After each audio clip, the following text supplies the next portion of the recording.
Mwana kwetu. Mwana kwetu. Sasa hivi kuna watu wanaodai wameumizwa kwa sababu ya mambo ya siasa. Tutaendelea kufika, kampeni imeanza, serikali itasema polisi wasimamia amani, wadili na yote anayetaka isabu amani. Chadema wataendelea kusema no reform, no elections.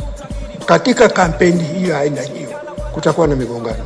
Na migongano hiyo inaweza kuleta madhara kwa nchi. Ni muhimu kama taifa tukakaa pamoja, tuone tuweze kuepusha. Sisi tunaamini muda tunao, ukiwa na political will tutapata solution. Na tulikuwa nasema watakapokutana wawe na watu wa kuwashauri.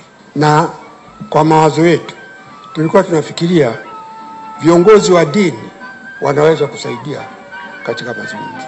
Wachukue viongozi wa dini wachache, 3, 4, 5, wanakaa nao, watakuwa wanazungumza. Viongozi hawa watakuwa wanaweza kuwashauri, labda hapa ufanye hivi, na inawezekana. Mimi na experience ya hiyo.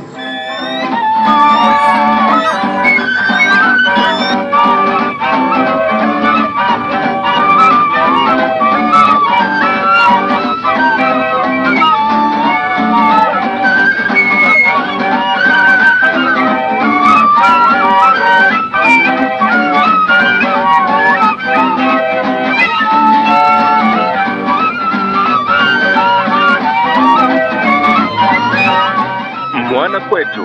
Mwana kwetu.